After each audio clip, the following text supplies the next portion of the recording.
Good morning, children. So, in this video, I'm going to start with a new chapter of Beehive, the second unit, the sound of music.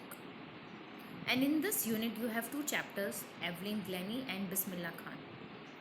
Okay, so we are going to read about these two great musicians in this unit. This this is the image of Evelyn. I don't know whether you know much about her or not, but she is a great musician, and the extraordinary thing is that she is not able to hear. So it is amazing to watch Evelyn function so effortlessly without hearing. Evelyn, in the eyes of other masters of percussion like James Blunt, he says God may have taken her hearing, but he has given her back something extraordinary.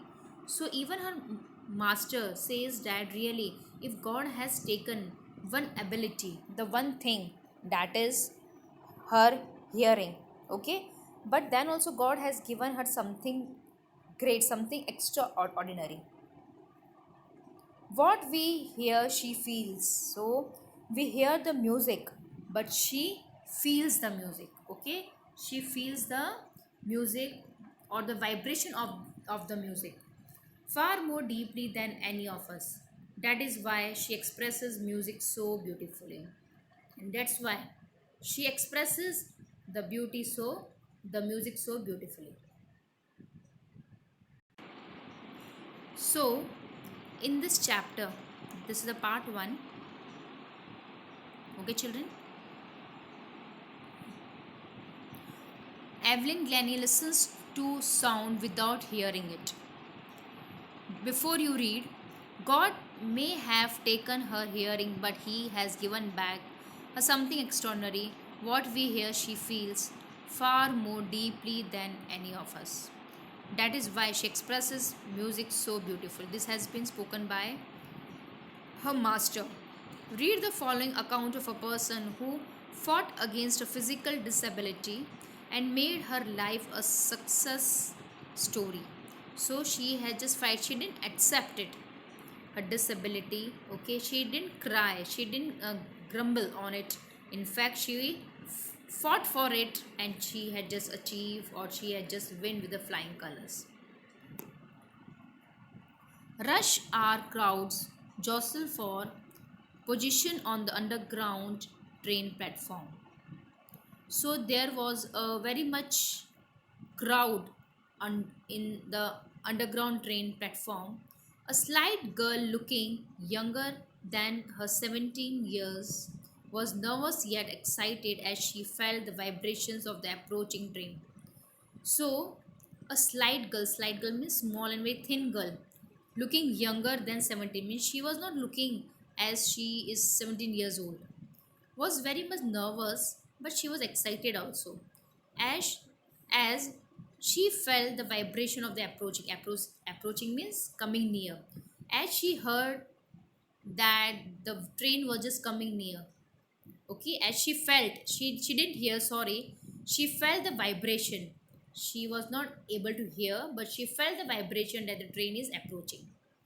It was her first day at the prestigious Royal Academy of Music in London, and daunting enough, daunting is means frightening enough for any teenager fresh from a Scottish firm. So she was very excited because she was going to join in a very prestigious, in a very famous Royal Academy of Music in London, and she was frightened also. This happens with anyone. We all have this fear that if we just when we go to a new place, we feel a little bit frightened. We feel shy.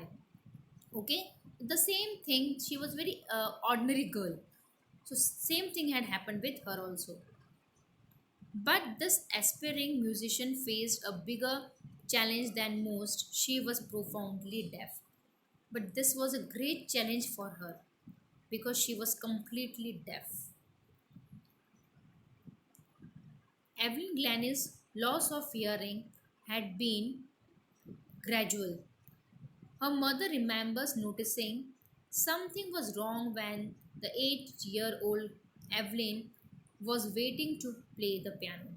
So it was not that by birth she was deaf, but gradually, slowly, this has happened. One day, what happened? Her mother realizes that when she was asked to play piano, she didn't hear. They called her name and she didn't move. I suddenly realized she hadn't heard, says Isabel Glenn.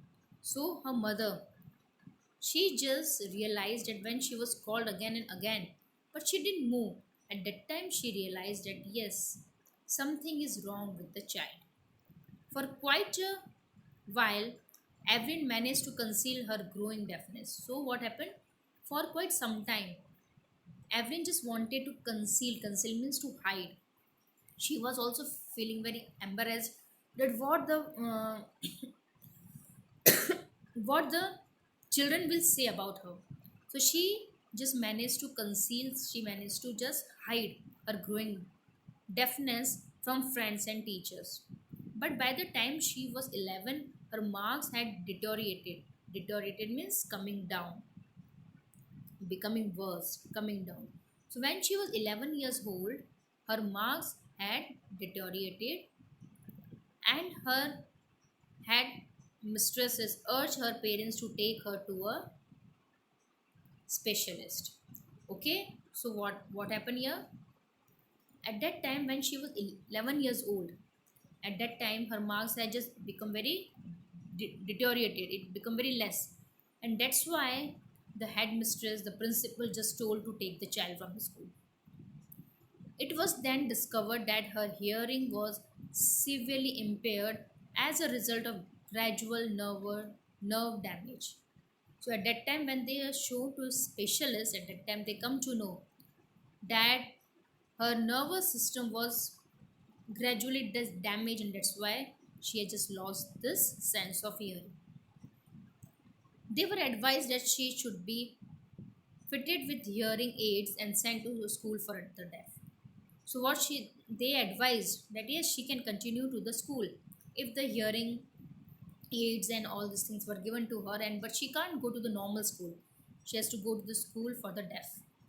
Everything suddenly looked blank, says Evelyn. So obviously that was a great, you may say, disheartening for her when she heard suddenly one day that she has this impairment. She is not able to listen, and in spite of going to a normal school, she has to go to the school of a deaf.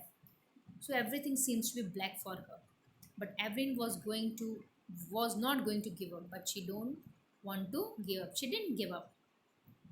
She was determined to lead a normal life and pursue her interest in music.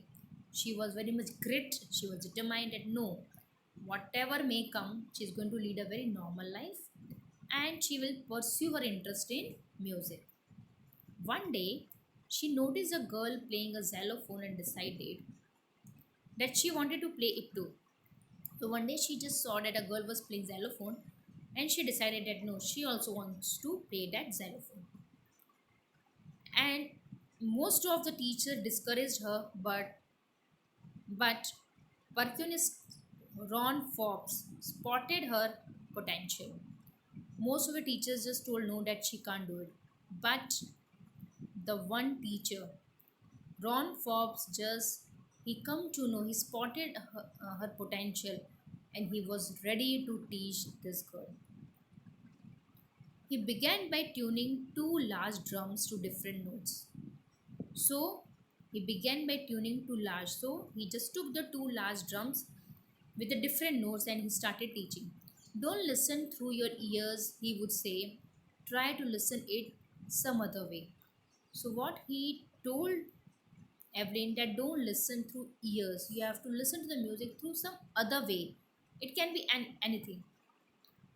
Says Evelyn, sorry, he would say, try to sense it some other way. Says Evelyn, suddenly I realized I could feel the higher drum from the waist up and the lower one from the waist down. So suddenly what she realized? that yes, she can vibrate, she can just listen the music, the large drum. She was just able to feel the larger drum from the upper waist up, and the small or the lower one from the waist down. Forbes repeated the exercise, and soon Evelyn discovered that she could sense certain notes in different parts of her body.